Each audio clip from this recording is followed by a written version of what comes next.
শিক্ষার্থীদের বিরুদ্ধে কঠোর হতে চায় না সরকার। কলেজের সমস্যা আলোচনা করে সমাধান করতে হবে বলে জানান স্বরাষ্ট্র উপদেষ্টা অবসরপ্রাপ্ত লেফটেন্যান্ট জেনারেল জাহাঙ্গীর আলম চৌধুরী। দুপুরে সুনামগঞ্জের তাহিরপুরে মাটিয়ান হাওর পরিদর্শনে গিয়ে এসব কথা বলেন তিনি। সড়ক অবরোধ করে জনভোগান্তি সৃষ্টি না করার আহ্বান জানিয়ে উপদেষ্টা বলেন, কেউ রাস্তায় নামার প্রয়োজন নেই। রাস্তা ব্লক না করে সোহরাওয়ার্দী উদ্যানে এসেও দাবি জানাতে পারেন শিক্ষার্থীরা। শিক্ষার্থীদের প্রতিনিধিরা বসে সমস্যা নিয়ে আলাপ করতে পারেন।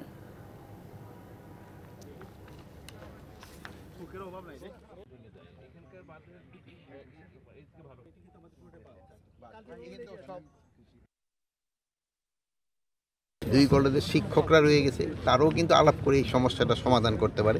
আবার কঠোর হলে আপনারাই বলবেন যে এরা কোন ইসের আসলো, এই আগের মতোই হয়ে গেছে। আপনারা কি চান যে আমরা এখানে লেথাল ওয়েপন ইউজ করব? আমরা তো চাচ্ছি না কোনো অবস্থায় আমার ছাত্র ভাইয়ের উপরে কোনো ধরনের লেথাল ওয়েপন ইউজ করব। আমরা চাচ্ছি যে আলোচনার মাধ্যমে যদি সমস্যাটা সমাধান হয় ওটা ভালো, শান্তিপূর্ণভাবে সমাধান। এইগুলি লোকজনেও কিন্তু পছন্দ করতেছে না, আমাদেরও কিন্তু অনেক ক্ষতি হয়, জনগণের খুব ক্ষতি। নগদের সর্বোচ্চ বার 167 টাকা রিচার্জে পাবেন 1 লাখ টাকা পুরস্কার। আরও আছে প্রতি সপ্তাহে পুরস্কার ও ক্যাশব্যাক।